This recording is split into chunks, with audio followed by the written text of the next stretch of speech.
Good morning ma'am. Good morning.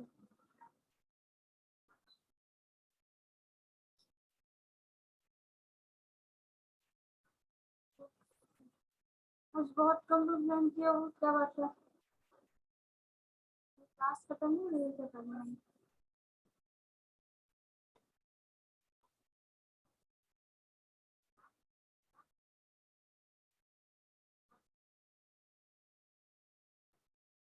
आज क्या पढ़ना है मुझे बताइए तो जरा। प्रत्यय क्या करना है आज? क्या पढ़ रहे थे? मैम प्रीवियस ईयर का क्वेश्चन पेपर में प्रॉब्लम है। हाँ, किस टॉपिक में बताओ जरा। Ma'am limit. लिमिट क्वेश्चन है? कौन से साल का है बताओ जरा, मुझे भेजो तो देखते हैं।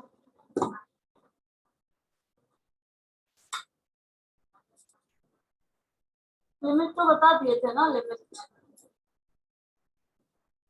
Continuity limit find. बताओ देखो, भेजो। मैम क्वेश्चन बोले क्या? क्वेश्चन बोलिएगा तो बहुत कुछ होता है जो आप लोग नहीं बोल पाते हैं। मिसिंग कंडीशन बताइए क्या है, देखते हैं। चलिए बोलिए। Limit x tends to k limit x tends to k root under x minus root under k root under x minus root k, मतलब रूट एक्स और root k by x minus k. X minus root k divided by root k. X minus k ma'am root नहीं है नीचे, सिर्फ x minus के है। Minus, हाँ तो इसका तो रूल डिफाइन करके बताए थे इसके फॉर्म में, और ऐसा क्वेश्चन एग्जैक्टली बताया हुआ है। किसी और को याद है?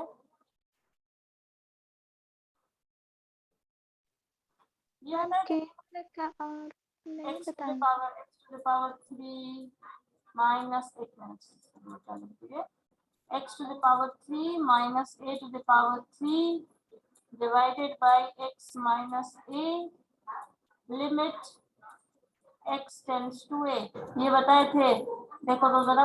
इसको रिप्लेस कर दिया होंगे और ऐसे लिखते होंगे क्वेश्चन, x का पावर 3 माइनस 3 का power 3 divided by x minus 3 और limit x tends to a। बताओ ऐसा, सॉरी x टेंड्स टू 3। देखो कराया था क्वेश्चन ऐसा। Yes ma'am. बस वही है, इसको जैसे सिंप्लीफाई कर देते हैं वैसे इसको सिंप्लीफाई करो, ठीक है।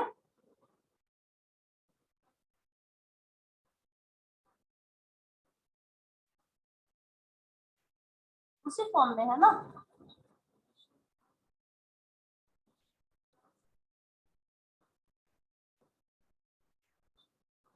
ऑब्जेक्टिव क्वेश्चन है या सब्जेक्टिव है? मैम सब्जेक्टिव है। आप मैम इसका लेकिन जो इसको कैसे सॉल्व करना है? इसका रूल डिफाइंड है ना, x to the power n का लिखवाए थे फॉर्मूला। इसमें करना क्या है, लिमिट निकालना है सिर्फ। क्वेश्चन पढ़ो पूरा, यही कुछ क्वेश्चन। कुछ नहीं लिखा है, इसके बाद वर्ड्स में कुछ नहीं है, क्या करना है। मैम इवेल्युएट लिखा है और उसके नीचे ये क्वेश्चन दिया हुआ है। हाँ तो इसको लिमिट लगा देंगे, सिंप्लीफाई करना है। x का वैल्यू के चेंज करोगे, एक सेकंड एक मिनट। ये क्वेश्चन सॉल्व करना हम बताए थे, आपको क्या करना होता है इस क्वेश्चन में सॉल्व करने के लिए। अगर ऐसा क्वेश्चन होता है तो क्या करते थे, x का अगर हम डायरेक्ट इसी क्वेश्चन को ले लो सपोज, इसको सॉल्व करना होता तो x का वैल्यू अगर हम डायरेक्ट 3 रखते थे तो ये क्या हो जाएगा, समथिंग बाई 0, जो कि अनडिफाइंड है, सिंप्लीफाई नहीं हो सकता है, होगा। No ma'am. तो फिर हम लोग उस केस में क्या करते थे, बताए हैं, देखिए जरा। मैम इसका वैल्यू ही फाइंड आउट करना है, तो उसमें तो हम लोग x plus H x minus H और एच करके बनाते थे। लिमिट निकालना होता था। यस मैम, तो यहाँ पे के है तो कैसे होगा ये? लिमिट निकालना होता है तो उसमें भी तो डायरेक्टली अगर p का वैल्यू रखो उसमें क्या करते हैं देखो मैं x का वैल्यू अगर हम डायरेक्टली रख देंगे तो आपका ये वैल्यू मैम वैनिश कर जाएगा। अगर x का वैल्यू डायरेक्टली 3 देता तो 3 प्लस h 3 माइनस h और 3 रख के सॉल्व हो जाता ना, तो यहाँ पे हाँ k है तो ये तो कैसे क्या होगा? था इसका टर्म सिंपली अच्छा एक मिनट थ्री रखता तो क्या कर लेते थ्री का वैल्यू एग्जैक्टली वही डाल के सिंप्लीफाई करते तो हर जगह जो के है वही के डाल के करेंगे के प्लस के माइनस करके करेंगे। तो इसका तो मैम वैल्यू ही नहीं आएगा, तो क्या होगा इसका इसका आंसर? तो डायरेक्ट फॉर्मूला है पर देखो तो पलट के मैंने लिखवाया हुआ है सारा फॉर्मूला।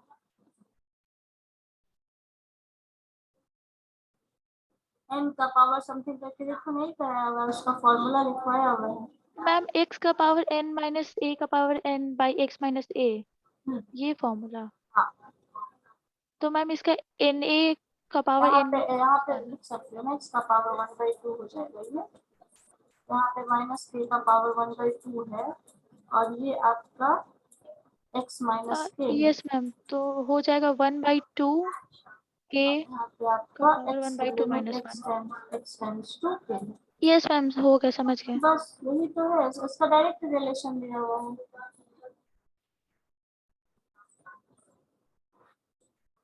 बस इसको सिंप्लीफाई करना है। मैम एक और क्वेश्चन है, बोलो find the rectangle of maximum perimeter inscribed in a given circle। ये मैम एरिया ये के चैप्टर तो प्रॉपर्टी से पढ़ना ही निकलेगा नहीं है। यह एरिया की प्रॉपर्टी को निकाला हुआ है इंटीग्रेशन। मैम तो ये रेक्टेंगल ये सब हम लोग के चैप्टर में है। इसमें एप्लीकेशन का जो टर्म है ना कुछ दिया जाता है जैसे मान लो ऐसे कुछ टर्म देगा है पूरा सर्किल है ना इंटीग्रेशन ही में इसको पढ़ना है थोड़ा बहुत। हाँ आयुष बोलो। इस सर्किल में एक स्क्वायर है स्क्वायर या रेक्टेंगल क्या बोली स्क्वायर स्क्वायर ही बनेगा वैसे सर्कल में। इसका जो एरिया है वो क्या होगा तो सर्किल का एरिया क्या होता है पाई आर स्क्वायर यही होता है ना। Yes ma'am. और अगर इसका आप दीजिएगा क्या बोला जाता है इसका इसके अंदर अगर कोई भी स्क्वायर इंस्क्राइब्ड है तो क्या हो जाएगा इसका जो डिस्टेंस यहाँ से यहाँ तक का होगा वो उसके रेडियस के बराबर है। तो यहाँ पे यस मैम। अगर ये रेडियस है इसका ये टर्म अगर इसका रेडियस है तो अगर आपको ये और ये वैल्यू पता है तो आप इसका डिस्टेंस निकाल सकते हैं इसका लेंथ निकाल सकते हैं यस मैम। और उसके हिसाब से आप इस पूरे स्क्वायर का एरिया निकाल सकते हैं। Yes ma'am. ये लेंथ मिल जाएगा तो इस पूरे का स्क्वायर का एरिया मिल जाएगा तो इस पूरे सर्किल का इंटीग्रल फॉर्म जो भी है उसमें से माइनस कर दोगे इस स्क्वायर के एरिया को तो जो बच गया वो चला जाएगा। वैसे तुमको पूछा गया है उसके बाद रिमेनिंग पोर्शन या फिर मैक्सिमम क्या टर्म पूछा गया फिर से बोलो। मैम यही क्वेश्चन ही है total. Question find share the करो ना। Rectangle of maximum perimeter inscribed in a given circle. हाँ तो मैक्सिमम वही चीज इसी का बताया जा रहा है आर्क जो उसका मैम मतलब मैक्सिमम एक सर्कल के अंदर एक रेक्टेंगल है, उसका मैक्सिमम पेरीमीटर फाइंड आउट करना है। मैक्सिमम पेरीमीटर ही बोल रहा है वही चीज है तो सर्किल के अंदर रेक्टेंगल नहीं बनेगा और उसको रेक्टेंगल को तुम स्क्वायर समझ लो बिकॉज रेक्टेंगल कभी भी सर्कल है ना तो सर्किल का जो डिस्टेंस इस पर्टिकुलर पॉइंट से होता है यहाँ का डिस्टेंस हो कहीं का भी डिस्टेंस हो वो हमेशा इक्वल होता है। तो इसके अंदर जो भी अगर कुछ भी आप बना रहे हैं अगर स्क्वायर के शेप का कुछ बना रहे हैं जिसके 4 साइड्स हैं तो अगर वो बना रहे हो और सारे पॉइंट्स को इस तरह से कवर कर रहा है तो वो एक स्क्वायर बनेगा और वो स्क्वायर जो बनेगा उसका जो ये जो डिस्टेंस होगा ये हमेशा आर होगा सेंटर से ये डिस्टेंस हमेशा आर होगा और ये जो होगा वो उसका साइड हो जाएगा तो यही मैक्सिमम साइड ये मिल गया तो उसका 4 टाइम्स मल्टीप्लाई कर दो वही उसका पेरीमीटर होगा। मैक्सिमम पेरीमीटर यही पॉसिबल है क्योंकि मैक्सिमम डिस्टेंस ही ये पॉसिबल है दिस आर इससे ज्यादा तो नहीं हो सकता है अगर इससे ज्यादा होगा तो ये सर्किल के बाहर चला जाएगा ना। Yes ma'am. तो वही चीज इसका मैम तो ये मैक्सिमम बनेगा कैसे मैम? हाँ मैम इसको सिंप्लीफाई किस करोगे, किस ये वे में भी चीज बनाना है। होगा, क्या इसको फॉर्मूला अप्लाई करना होगा? क्वेश्चन में किस फॉर्म में दिया है, अगर सिंपली ज्योमेट्री के ज्योमेट्रिकल सेट के हिसाब से देखो तो उस चीज को पहले आप यहाँ पे फिगर में बना दीजिएगा। उसके बाद अगर इसको बताया जा रहा है क्या कहा जाए, इंटीग्रेशन के फॉर्म से सॉल्व करने के लिए तो कुछ फॉर्म में सॉल्व मैम तो करोगे। वहाँ पे कुछ लिखा ही नहीं है कि इंटीग्रेशन या डिफरेंशिएशन, सिर्फ इतना मैम कुछ क्वेश्चन नहीं दिया लिखा है, हुआ बस है। नॉर्मल सा क्वेश्चन दिए हुए कि find the rectangle of maximum perimeter inscribed in a given circle. हाँ तो ठीक है, कुछ नहीं, तो ज्योमेट्रिकल शेप ये बना दो, ठीक है। और पेरीमीटर निकालने के लिए बोल रहा है तो हो गया ना। अब सपोज आप यहाँ पे लेट कर लीजिए, let there is a circle C with radius r, ठीक है। Circle C, radius r with centre o, कुछ कर लो। अब डिस्टेंस ये जो होगा, ये जो डिस्टेंस है, डिस्टेंस इज r, और ये डिस्टेंस r, ये हमेशा इक्वल होगा। अब ये r और ये r आपको पता है तो आप ये लेंथ निकाल सकते हैं। सो वो कैलकुलेशन करके जैसे निकालते हो वैसे निकाल के रख दो, बस खत्म। ऐसा मुझे जो जहाँ तक लगता है अकॉर्डिंग टू सिलेबस, इसको उस फॉर्म से बनाना पड़ेगा, फिर इंटीग्रेशन के फॉर्म से बनाना पड़ेगा। ऐसे तो कैलकुलेशन सिंपली ऐसा लिखा तो फिर ऐसा बना सकती हो, कोई दिक्कत नहीं। तो ये आपका कौन सा सब्जेक्टिव क्वेश्चन में दिया है, लॉन्ग या short? Yes ma'am, subjective question है। Short question, short answer question है या लॉन्ग आंसर क्वेश्चन है? लॉन्ग है मैम। लॉन्ग है लॉन्ग मैम। आंसर क्वेश्चन है। तो फिर इसको वैसे ही डिस्क्राइब, यहाँ पे तो डिस्क्रिप्शन पूरा देना पड़ेगा। सर्किल है, ये डिस्टेंस r है, इसको r ही लेट कर सकते हैं, रेडियस इसका r होता है। अब इस r से इस r का पता है डिस्टेंस, ये आप निकाल सकते हो अगर किसी भी का दो साइड पता है। मतलब ये कुछ ऐसे मान लो, ये ट्रायंगल हो गया, इसका ये शेप पता है, तुमको ये जो शेप मिल जाएगा ना, under root r square plus r square 2r square 2 root 2r होता है, ये डिस्टेंस रूट 2r होगा। तो यहाँ पे क्योंकि देखिए आपका ये डिस्टेंस r हो गया, जो कि मैंने यहाँ लिखा, ये डिस्टेंस भी r हो गया, और ये r हो गया। अब इसको सिंप्लीफाई करोगे तो ये r स्क्वायर है प्लस r स्क्वायर है। तो अगर इसको सम कर रहे हैं तो this is equal to this term, और ये जो होगा वो under root r square plus r square 2r square हो जाएगा। और अगर इसको बाहर निकालिएगा रूट से तो r तो रूट से बाहर निकलेगा तो r हो जाएगा, और ये जो होगा वो रूट 2r, वैसे भी इसका साइड जो होगा वो रूट 2r हो जाता है। तो रूट 2r जो होगा वो one side of the square हो गया। तो इसी तरह अगर इसी को 4 से मल्टीप्लाई कर लोगे तो आपके पास क्या आ जाएगा, उसका टोटल पेरीमीटर, ये टर्म। अगर इसी में एरिया पूछा जाए तो वो भी बता सकते हैं। मैम नहीं समझ आया। नहीं समझ में आया, ये ग्राफ समझ में आया? मेंसुरेशन अच्छा था आप लोगों का, ये बताओ ये ग्राफ अगर सर्किल हम बनाए तो ये सर्किल बन जाएगा? बताइए, इसका कुछ रेडियस होगा, श्योर है या नहीं बताओ। मान लो ये रेडियस होगा, इस रेडियस को हम बस r मान सकते हैं। Yes ma'am. अब इसके अंदर आपको स्क्वायर या रेक्टेंगल जो भी समझ में आता है बनाओगे, तो ये तो श्योर है कि मैक्सिमम डिस्टेंस ये कुछ भी होगा। अब इसी से लेके आप यहाँ से यहाँ तक एक लाइन ड्रॉ करते हैं, इसी डिस्टेंस को कवर करते करते इधर भी लाइन ड्रॉ करेंगे, तभी सर्किल में चारों तरफ ही लाइन डालोगे, तभी ना स्क्वायर रेक्टेंगल जो बनाना चाहो वो बना सकती हो। चलो ये भी बना लिया, इसके साथ ये टर्म आ गया, फिर इसके अंदर ये कर लिए, ये कर लिए, कर सकते हैं इतना। Yes ma'am. अब सेंटर जो, ये ध्यान रखना है जब भी ये शेप बनाना है, और जब भी बनाइएगा तो मैम ऐसा इस क्वेश्चन में फाइंड आउट क्या करना है?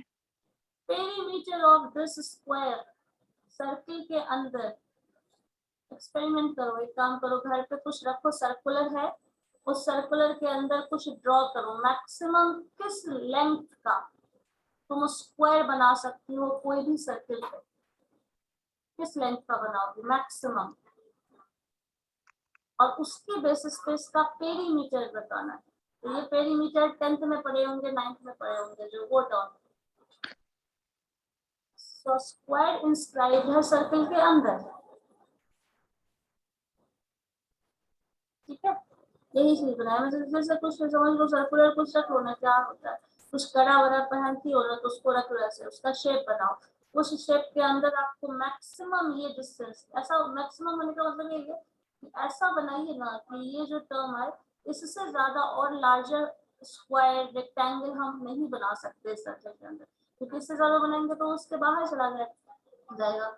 तो कुछ ऐसा टर्म लेना पड़ेगा, कुछ ऐसा लेंथ जिसका ये टर्म इक्वल हो जाए, इधर इक्वल हो जाए, ये इक्वल, तो एक स्क्वायर बन गया इसके अंदर। और ये जो स्क्वायर होगा, ऑब्वियस सी बात है, इस स्क्वायर का सेंटर और इस सर्कल का सेंटर सेम होगा, क्योंकि मिड जो यहाँ पे जो मिड पॉइंट बोला जाए, वो मिड पॉइंट सर्कल का स्क्वायर का दोनों का सेम होगा। तो ये जो डिस्टेंस यहाँ से हम यहाँ तक ये r ले रहे थे, सर्कल के लिए भी वही होता है, और ये स्क्वायर जो मैंने बनाया उसका भी वही होगा। अब इस r के अगर ये r और ये r, आपने ये तो कहीं पढ़ा है ना, ये तीनों मिलके क्या बनाया, एक ट्रायंगल बना रहा है। Yes ma'am.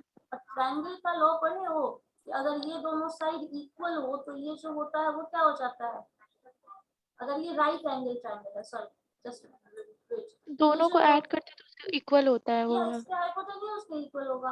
तो यहाँ पे ये जो लेंथ है, ये जो डिस्टेंस है, इसको भी r बोल रहे हैं और इसे भी r है, क्योंकि यहाँ पे राइट एंगल बनता है। कभी भी ये स्क्वायर, किसी भी स्क्वायर में क्या करते हो, जब इस तरह से कट करोगे तो क्या हो जाएगा, इन दोनों का जो एंगल बनता है वो हमेशा राइट एंगल बनता है ना। तो ये एंगल यस मैम। ये यहाँ पे रेडियस, ये रेडियस इक्वल हो गया। अब ये दोनों रेडियस इक्वल हो गया तो आपको यही बताया, इस दोनों के डिस्टेंस से ये मिल जाएगा, मतलब ये वाला साइड मिल जाएगा। अब साइड कैसे मिला, साइड 3, कुछ भी नाम डाल लो, ABC यहाँ पे लिख लो, ट्रायंगल जो भी लिखना चाहो, उसको अगर पूरा सिस्टमैटिक वे में लिखिएगा तो इस तरह से लिख दीजिएगा। अब इसमें आपको B और C का डिस्टेंस चाहिए तो आप लिखिएगा क्या, अंडर रूट, ये डिस्टेंस कवर करिएगा और ये डिस्टेंस, तो ये डिस्टेंस कितना है, r है, तो इसका स्क्वायर प्लस ये तो ट्रायंगल का प्रॉपर्टी याद ही होगा, और r स्क्वायर क्या होता है, 2r स्क्वायर, और 2r स्क्वायर को अगर रूट हम हटाना चाहें तो यहाँ पे r स्क्वायर है, तो r स्क्वायर से तो रूट हट सकता है, लेकिन रूट 2 तो एज इट इज रह जाएगा, r स्क्वायर है वो r रह जाएगा, तो रूट 2r हो गया। तो ये रूट 2r क्या मिला, इसका साइड, और पेरीमीटर का मतलब क्या होता है, इन चारों साइड को जब तुम जोड़ दे रहे हो तो जो वो एक पूरा लेंथ होगा उसको पेरीमीटर बोला जाता है। तो रूट 2 और इसका ये लेंथ, ये आपस में सब बराबर होगा, क्योंकि ये इसके बराबर है, ये इसके बराबर है, तो तुम हर बार क्यों निकालोगी, इसी को बस 4 से मल्टीप्लाई कर लो, फिर इसको 4 से मल्टीप्लाई कर लो तो जो रिजल्ट आया वो होगा। एग्जाम है आपका। मैम और सेट का एक क्वेश्चन है जो प्रूफ करने के लिए दे रहा है with the help of an example. तो यहाँ पे जैसे ए बी और सी 3 सेट एज्यूम करना है, तो हम लोग रैंडमली अपने मन से कोई भी सेट एज्यूम कर सकते हैं नंबर लिख नहीं, के, तो वो पहले प्रूफ देख लो रिलेशन कौन सा है, तब उसके अकॉर्डिंग सेट एज्यूम करना पड़ेगा, क्योंकि हर रिलेशन के लिए हर एग्जांपल सुटेबल नहीं रहेगा। कभी कभी ऐसा होगा कि इंडिपेंडेंट सेट यस है मैम होता तो है ऐसा वही कि चीज नहीं है, हो पाता है। तो फिर नहीं कर पाएंगे। तो यहाँ पे पहले वो देख लो कि आपको रिलेशन क्या स्टैब्लिश करना है, जो रिलेशन स्टैब्लिश करना होगा उसी के अकॉर्डिंग आप एग्जाम्पल लेंगे। Okay ma'am. अब रिलेशन कौन सा स्टैब्लिश करना है देख लो। अगर कुछ कभी कभी ऐसा है कि तीनों डिपेंडेंट टर्म है, तीनों में कुछ कॉमन टर्म है, तो ए बी सी कुछ ऐसा सेट लीजिए जिसमें ए बी सी सब में डिफरेंट हो, कुछ कॉमन टर्म भी मिल जाएगा एटलीस्ट, तो फिर ऐसे देख के करना पड़ेगा एग्जाम। कौन सा ये है आउटपुट, अगर होगा तो हम भी उस चीज को देख कर ही लेते हैं। अभी मैम सेंड कर देते हैं व्हाट्सएप पे। करो देखते हैं।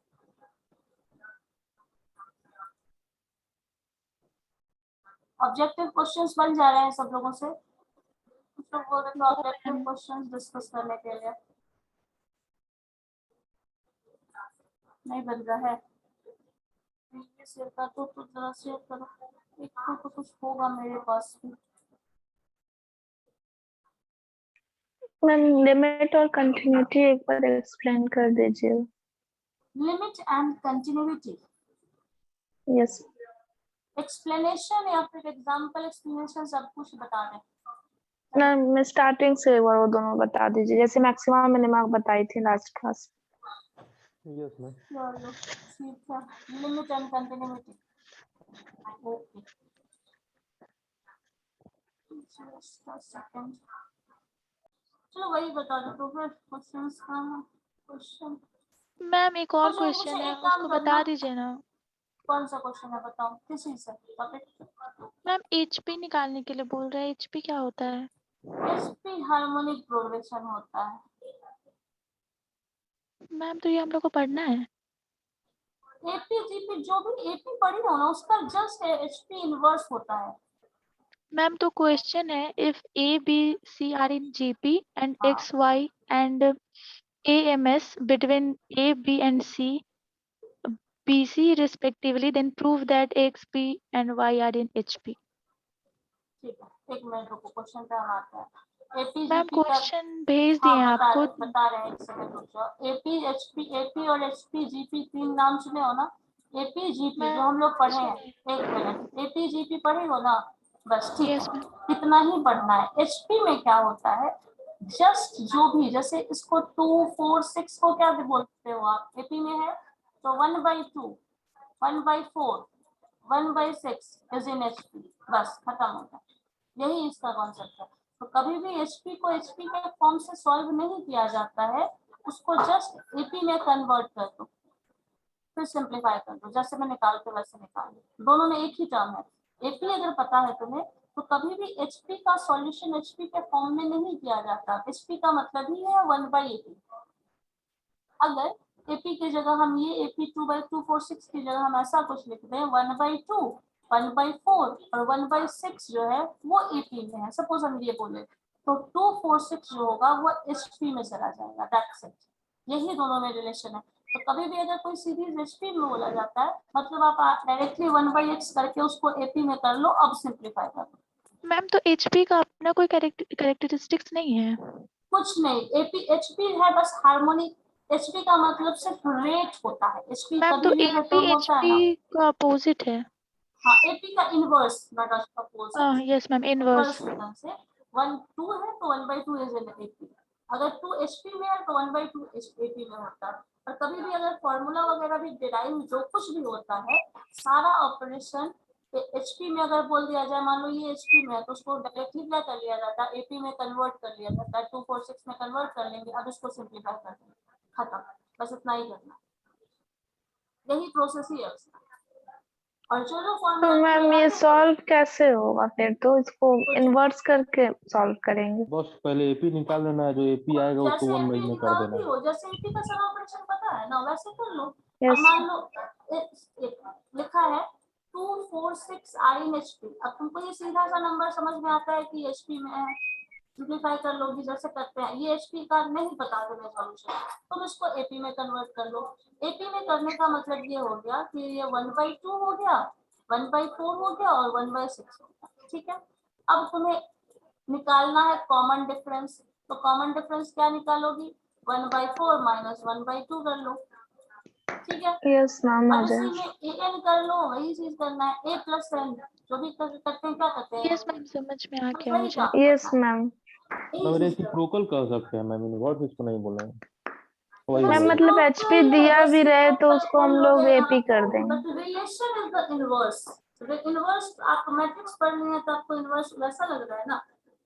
अगर कहीं भी मान लो x ऐसा लिखा होता है, इनवर्सली प्रोपोर्शनल या फिर ऐसा टर्म होता है, x इज इक्वल टू, अगर 1/y लिखा है सपोज, इसका मतलब होता है x is inversely proportional to y। There is a inverse relation between x and y। तो यहाँ पे बोला जा सकता है ये इनवर्स वो इनवर्स नहीं है जो आप मैट्रिक्स में निकाल रहे हैं। रेसिप्रोकल ही बोलो, चलो वो भी ठीक, दोनों ही टर्म होगा, ठीक है। अब बन जाएगा नंदिनी, यस मैम कोशिश करेंगे। यही टर्म करना होता है।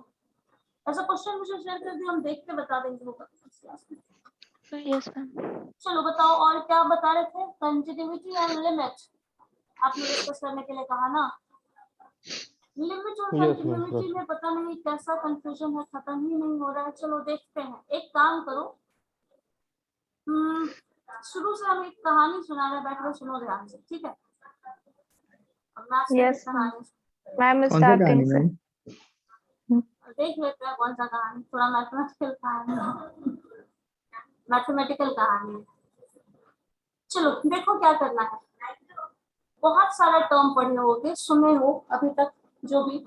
एक टर्म सुने हैं लिमिट, एक कंटिन्यूटी, डिफरेंशिएबिलिटी अभी तक बोला नहीं है किसी ने, लेकिन वो भी है, differentiability, continuity, integration, differentiation, derivative, जो भी टर्म है वो सब एक फंक्शन पे डिफाइन होता है, ये चीज ध्यान देना। कभी भी y is equal to f x, और ये एफ एक्स कुछ भी हो सकता है। जैसे मान लो आपने क्या कहा, सपोज x मार्क्स आया है, x मतलब कुछ 60 मार्क्स आया है, हमें x मार्क्स करने का मतलब है, सपोज ऐसा कुछ है, एक सेकंड, हम 2x लिख रहे हैं, ठीक है। 2x का मतलब हुआ कि x कोई एक, अगर तुम्हारे क्लास में 80 स्टूडेंट्स हैं तो 80 स्टूडेंट्स का रिप्लेस कर दिया, जो भी है सबको ऐसे बोल दिया गया कि जितना भी जिसका मार्क्स आया उसका जस्ट डबल हो जाएगा। तो 2x का मतलब क्या हो गया, जो भी नंबर तुम्हारा था, तुम्हारे नंबर से तुम्हारा नंबर मल्टीप्लाई होगा ना।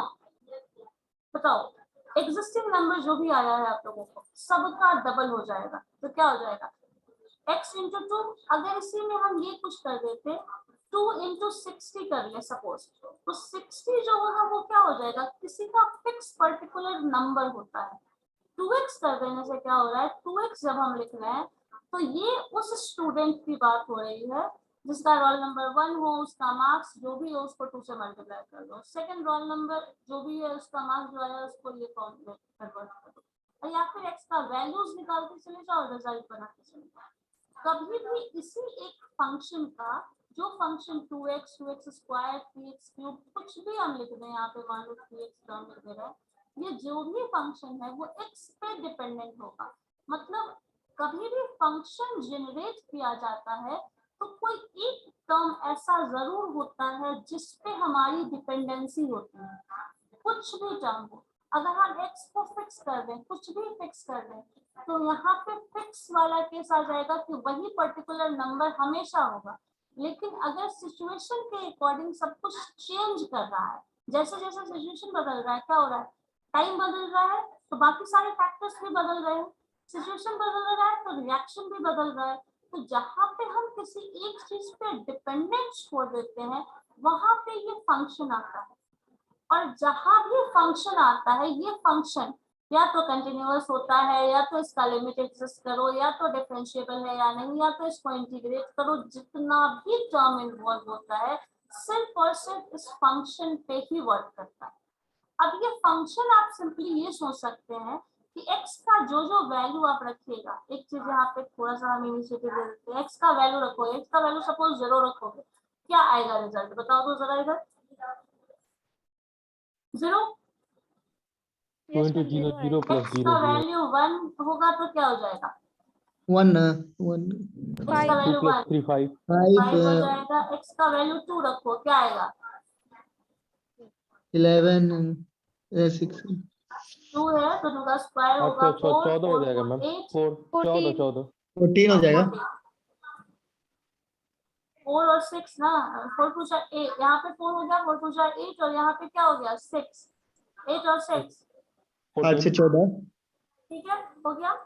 अब ये वैल्यूज इस तरह से और भी निकाल सकते हैं, मिल सकता है बहुत सारा फंक्शन, बहुत सारा वैल्यू, लेकिन हमारा क्या काम है कि दिन भर यही x का कैलकुलेट वैल्यू करते जितना रहें। दिया है उतना ही निकालेंगे मैम, जैसे 1 2 3 एक मिनट, अभी मत जाओ वहां पे, हर चीज को अप्लाई नहीं करना है। अब बताओ, अगर तब ये नो फंक्शन दे पहले दिया गया, अगर ये फंक्शन दिया गया है तो क्या तुम्हारा काम ये है कि दिन भर तुम x का वैल्यू पुट करते रहो, एक पूरा सेट बनाते रहो, इधर से x का रिजल्ट जो आता है वो कैलकुलेट करते रहो, ये कैलकुलेशन कब तक करोगे, एक इनफाइनाइटी तक वैल्यू जाएगा, कहाँ तक आप कैलकुलेट करेंगे, दिन भर रात भर करते रहेंगे तब भी खत्म नहीं होगा, इनफैक्ट जिंदगी खत्म हो जाएगी, वो फंक्शन खत्म नहीं होगा, होगा ऐसा, कैलकुलेशन खत्म होगा उसका, no, ma'am. नो मैम नहीं नहीं खत्म होता है। अब इसका कुछ एक रफ आइडिया तुमको इससे मिला, इस रफ आइडिया को तुम चाहो चाहो तो ग्राफ पे बना लो, बना सकते हो। अब जब ग्राफ पे इसी को बनाना शुरू करोगे तो अब मान लो हम यहाँ पे एक वैल्यू x का लिख देते हैं, एक वैल्यू y का लिखते हैं, ठीक है।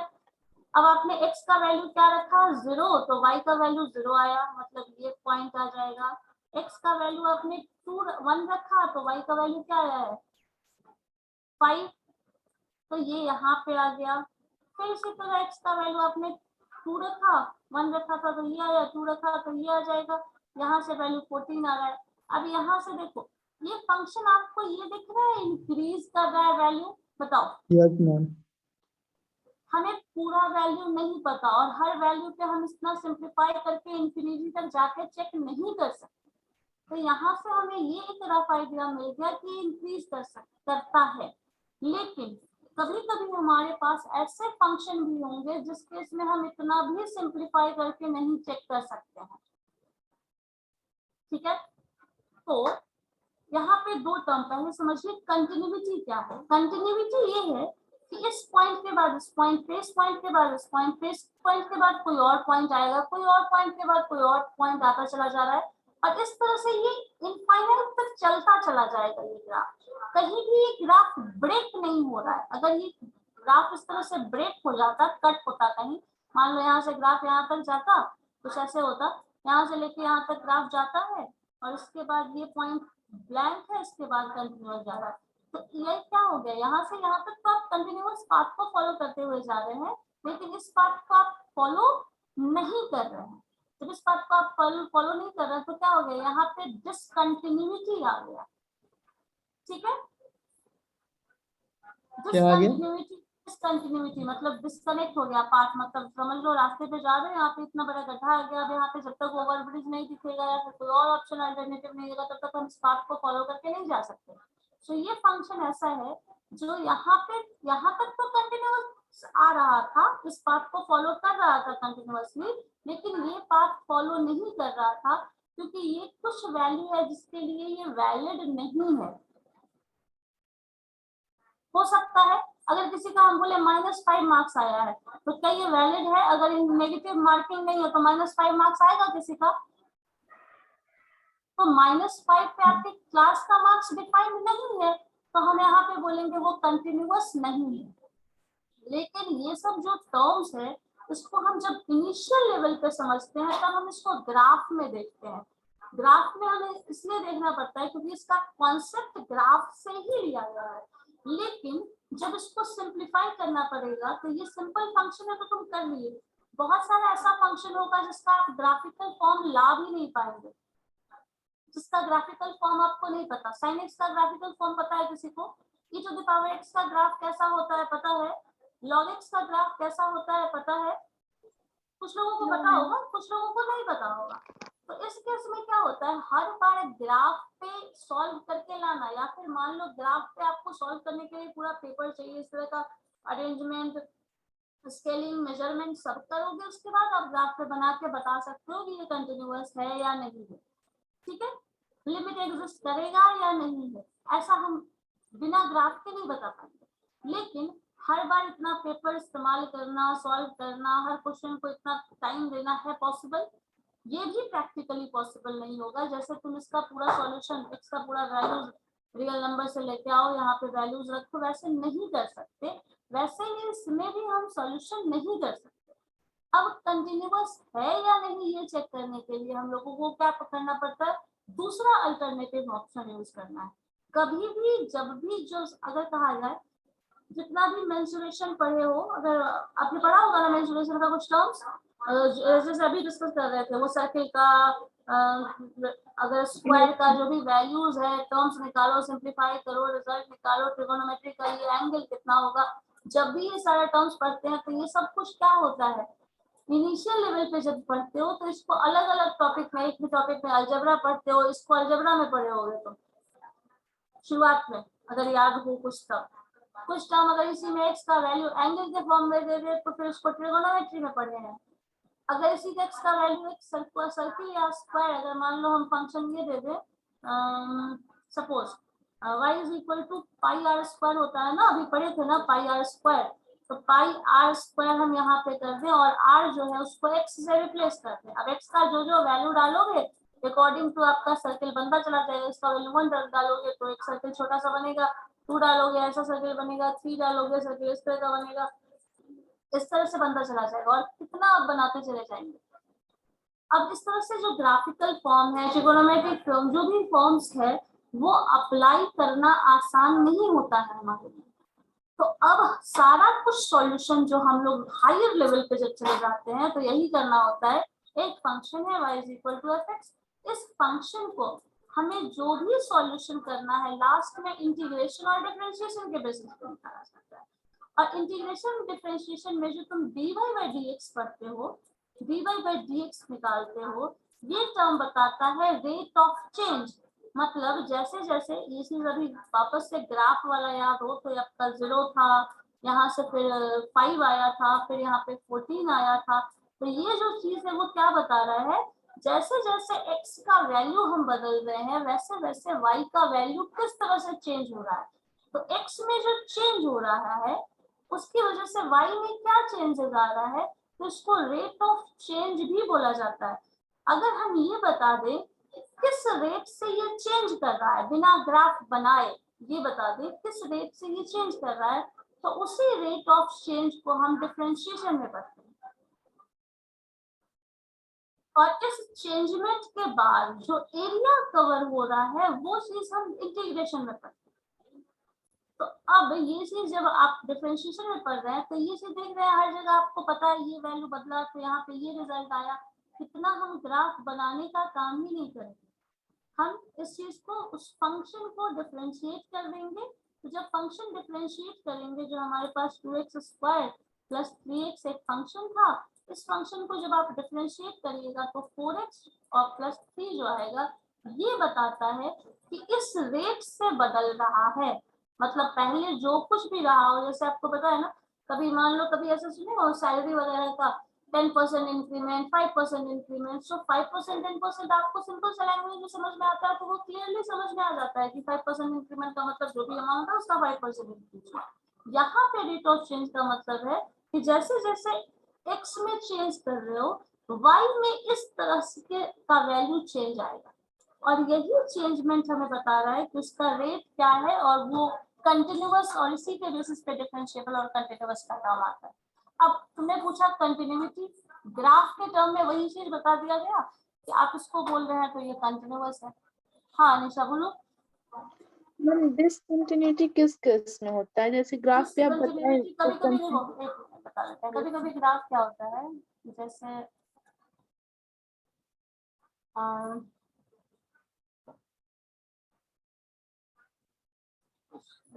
इस फंक्शन का एग्जांपल ले लीजिए, tan थीटा का एग्जांपल, tan का एग्जांपल पता है, tan थीटा का sin x cos x का एग्जांपल देखो ग्राफ कैसा होता है। tan x का ग्राफ देखा है? नहीं। जैसे देखो एक ग्राफ है, यहाँ पे मान लीजिए tan इस तरह से एक ग्राफ है। अब ये ग्राफ क्या हो रहा है, यहाँ से लेके ऐसे जा रहा है, ठीक है, यहाँ से ऐसे इस तरह से गया, इस तरह से ये ग्राफ फॉर्म हो रहा है। अब ये ग्राफ देखो क्या हो रहा है, इस तरह से जा रहा है यहाँ तक, यहाँ पे इस तरह से इंक्रीमेंट y के साथ ही चल रहा है। देखना ध्यान से, y का ये वैल्यू जो है इस तरह से जा रहा है, जैसे जैसे ये हमारा y एक्सिस होता है, ये हमारा x एक्सिस है। अब इस तरह से जब कंटिन्यू कर रहे हो तो क्या दिख रहा है आपको, x के साथ आपका क्या टर्म आ गया है, x यहाँ से यहाँ तक, ये वैल्यू यहाँ से यहाँ तक दिख रहा है और ये इस तरह से डाउनवर्ड या अपवर्ड जा रहा है, ठीक है। अब इसके बाद ये जो ग्राफ है कंटिन्यूअस तब होता है जब x और y में जो चेंज कर रहे हो तो उसमें आपका x और y का जो चेंज दिख रहा है वो पूरे ग्राफ में दिखेगा। मतलब इस तरह से मूव कर रहा है, इस तरह से जा रहा है, ऐसा। यहाँ पे क्या हो रहा है, y के पैरेलल मूव कर रहा है ये ग्राफ, यहाँ पे y के पैरेलल मूव कर रहा है, लेकिन x को यहीं पे ये डिस्कनेक्ट, मतलब x का इस वैल्यू से आगे वो एक्सीड नहीं कर रहा है, और y के इस पर यहाँ पे इस एंड से कहीं एक्सीड इधर x के टर्म में नहीं जा रहा है, तो यहाँ पे ये डिसकंटिन्यूअस होगा फॉर x। अगर इसी का ग्राफ इस तरह से यहाँ पे हम इधर डिफाइन कर लें, इस तरह से ऐसे चला जाए, तो यहाँ पे क्या हो जाएगा, y के लिए डिसकंटिन्यूअस होगा फ्रॉम दिस एंड, ये जो इस पॉइंट से इधर नीचे वाला पॉइंट और इसके बाद इधर वाला पॉइंट है वो डिसकंटिन्यूअस है y के रिस्पेक्ट में। यहाँ पे ये कंटिन्यूअस नहीं है क्योंकि x के बाद इधर वाला टर्म कहीं आ ही नहीं रहा है। और उसके बाद ग्राफ, ये ग्राफ यहाँ चला जाता है, उसके बाद दूसरा ग्राफ इस तरह से शुरू हो रहा है। अगर ऐसा होगा तो फिर ये हो सकता है डिसकंटिन्यूअस, या फिर मान लो यहाँ से यहाँ तक मूव कर रहे हैं, सपोज कोई कंपनी रन कर रही है, अगर फंक्शन समझ में नहीं आता तो जो जिस फील्ड का एग्जांपल समझ में आता है वहीं से लो, ये टर्म यहाँ तक चले और कंपनी 2 साल के लिए बंद कर दिए, ठप कर दिए, ना ही इनकम हुआ ना कुछ एक्सपेंडिचर, ग्राफ अब कहाँ से शुरू होगा, यहाँ से शुरू होगा। ये ड्यूरेशन जो था उसमें कुछ भी काम नहीं हुआ, कोई भी बिजनेस नहीं हुआ, 2020 में जैसे मान लीजिए लॉकडाउन था, कुछ भी ऐसा बिजनेस जो पूरी तरह बंद हो चुका था, तो क्या हो गया, ये जो ड्यूरेशन है वो क्या हो गया, यहाँ पे वो डिसकंटिन्यूअस है, क्योंकि यहाँ से वो कंटिन्यू नहीं किया, फिर उसने जब दोबारा से जब फिर से स्टार्ट करना पड़ा तो उसको फिर यहाँ से वो उसका फंक्शनिंग शुरू हुआ, इसके पहले उसका फंक्शनिंग नहीं था, तो ऐसा केस में वो डिसकंटिन्यूअस होगा। अब ऐसा फंक्शंस बहुत है जिसमें डिसकंटिन्यूअस हो सकता है। जैसे एक एग्जांपल भी लेके बता देते हैं रुको, y is equal to x square minus x minus 6। चलिए इसको जरा सिंप्लीफाई करिए तो क्या आएगा, देखिए जरा, x का वैल्यू ये y है, y का फंक्शन है, इसको अगर डिफरेंशिएशन में मत जाते हैं, सिंपली हमें x का वैल्यू निकालना है, इसको जरा सिंप्लीफाई करो तो x का वैल्यू जब निकालोगे तो क्या होगा, फैक्टराइज कर लो, पहले इसको फैक्टराइज करोगे तो क्या होगा, x स्क्वायर माइनस x लाना है तो क्या हो जाएगा बताओ, minus 3x plus 2x minus 6 लिख सकते हैं, ये देखिए तो जरा, यस मैम। अगर इसको हम ये x कॉमन ले लें तो आपके पास क्या आ जाएगा, x माइनस 3, ये एक टर्म आ गया, प्लस प्लस तो लेने का जरूरत ही नहीं है, माइनस ले लो, कॉमन आ जाएगा, हाँ माइनस 2 कर लो और x माइनस 3 आ गया, ठीक है, x माइनस 3 आ गया। अब यहाँ पे जब इसको आप सिंप्लीफाई करेंगे तो x माइनस 3 आ गया है और ये आ गया x माइनस 2, तो यहाँ पे आप ये कॉमन माइनस कॉमन इसलिए ले लिए कि माइनस जब कॉमन लेंगे तो एक सेकेंड, प्लस 2 है ना, ठीक है, माइनस 2x कर ले। प्लस 2x यहाँ हो जाएगा, नहीं ये 2x पहले कर लो, ऐसे कर लो, प्लस 2x माइनस से मल्टीपल 6x तो आ जाएगा, लेकिन यहाँ पे अगर अरेंजमेंट यहाँ पे प्लस 2 आ जाएगा कैंसिल करके, माइनस 2x आ रहा है, यहाँ पे आपका आ रहा है माइनस प्लस 2 लीजिएगा तब होगा मैम, प्लस 2 वही ना, लीजिएगा प्लस x 2 आ माइनस जाएगा, 3। ठीक है, प्लस टू हाँ ठीक है, प्लस 2, तो x प्लस 2 और x माइनस 3 आ गया, तो आपके पास x का वैल्यू क्या आया है, 3 और माइनस 2। और माइनस 2 आया है, ठीक है, 3 और माइनस 2 दो वैल्यू आया है।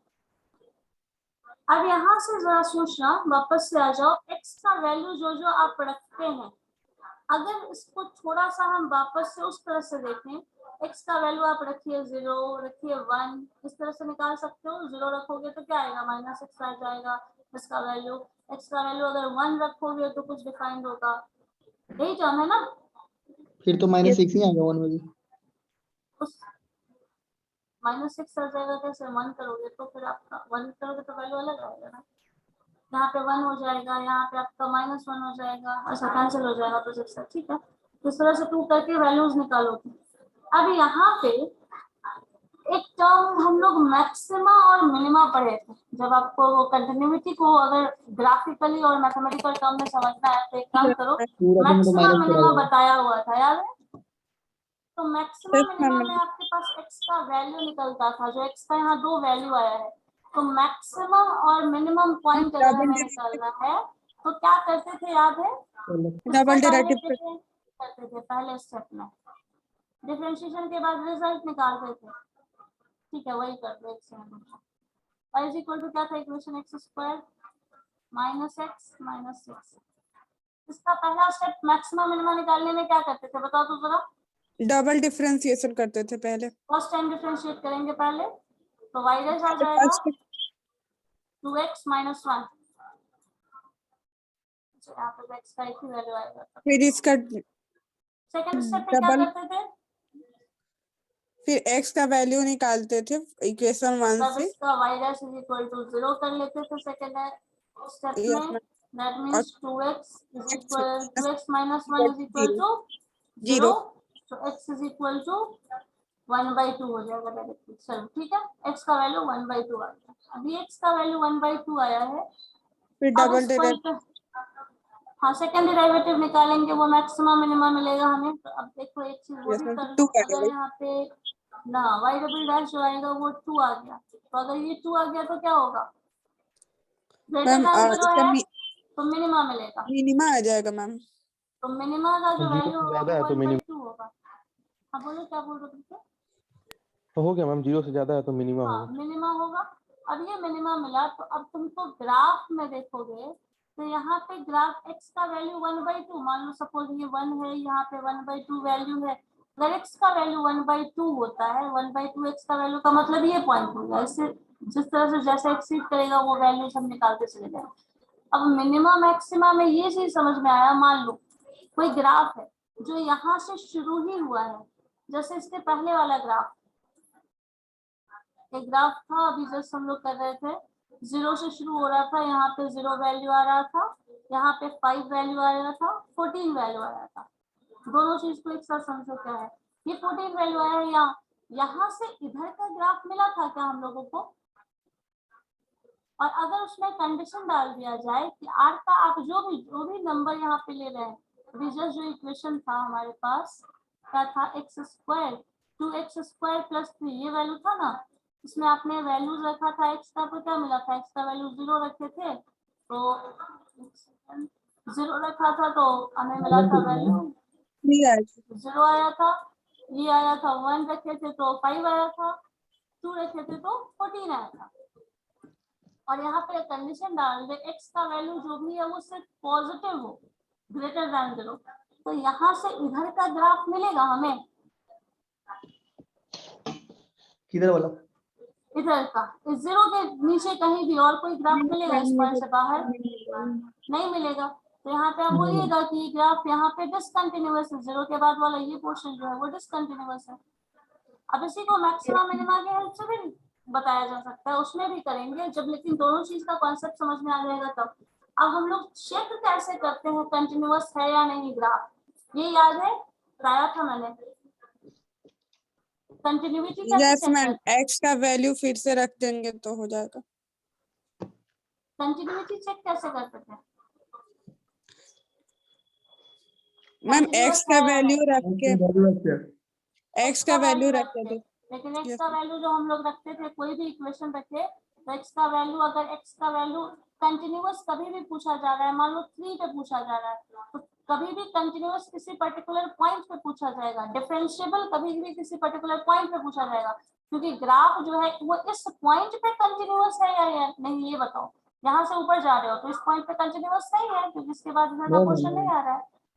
तो जब कंटिन्यूअस होता है तो यहाँ पे x का वैल्यू अगर 3 के लिए कंटिन्यूअस निकालना है तो 3 प्लस और 3 माइनस, तीनों पे ही चेक करोगे, अगर तीनों पे ही वैल्यू सेम आ जाता है तो वो कंटिन्यूअस है, और अगर नहीं सेम आता है तो वो तो कंटिन्यूअस नहीं है। डिसकंटिन्यूअस। यही टर्म है। अब इसमें आपका चेंज क्या दिखता है, आपको ऐसा लगता है कि 3 प्लस है माइनस है तो दोनों का अलग, हाँ इसका क्वेश्चन एक बताए भी तो तुम लोग के, क्वेश्चन एग्जांपल वाला भी बता दिए जो एग्जाम में भी आया हुआ है।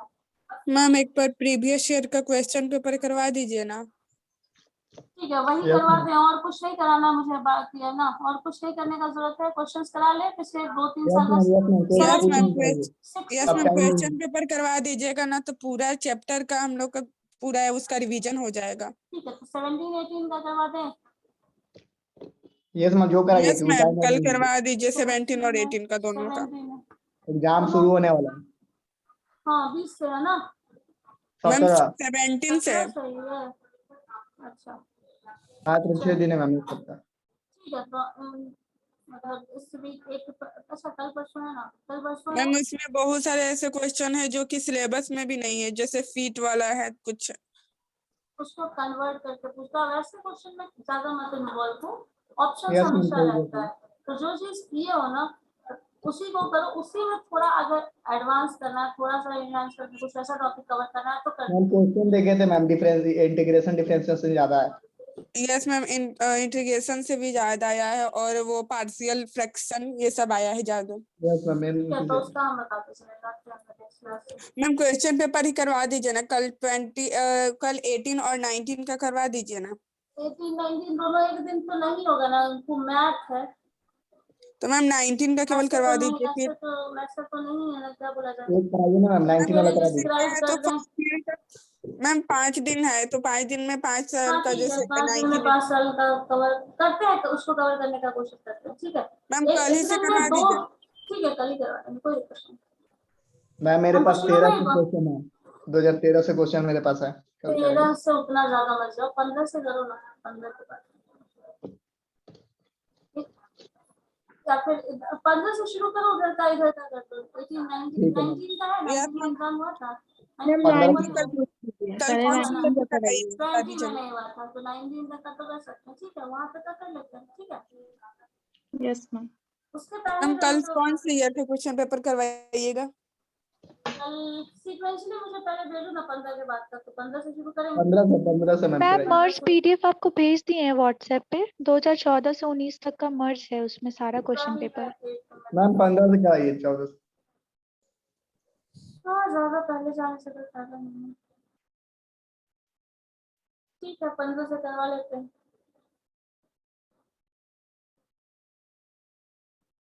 तो बैकवर्ड डायरेक्शन में जाए, 19 से शुरू हो रहा है, 19 तक का है ना, चलो ठीक है। तो ये 15 से ही शुरू कर लेते हैं, कल क्या दिक्कत है। Yes yes ma'am, ma'am. 15 ही कल करवा दीजिए। या फिर 14 से ही कर लो, जब 14 से पूरा ग्रुप बना के रखते हो, 14 से ही कर लो, 14 कर लो, ठीक है। Okay time ma'am. नहीं है, 5 दिन टाइम है। जो भी 14 करवाना है to बता 19 दीजिए। 5 साल है ना, 14 से कर लो, 2014 का करो। तो तुम लोग भी करके रखना, नेक्स्ट क्लास में करते हैं। 14 का कर लेंगे, 5 दिन 7 दिन है, तो 5 दिन ही मान के चलो, 5 दिन से लेके करते हैं।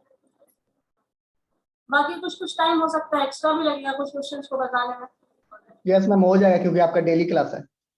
तो 15 से कल 14 का कर लेते हैं, जो सीक्वेंस में भेजी हो ना नंदी, वही चीज कर लेते हैं, ग्रुप में शेयर भी कर देते हैं, सबके पास होगा तो ठीक है। ग्रुप यस में मैम। शेयर कर देते हैं, वही क्वेश्चन हम यस कर मैम कर दिए। दीजिए। 14 से लेके 19 तक का सारा क्वेश्चन है, तो 14 से शुरू करेंगे कल, ठीक है।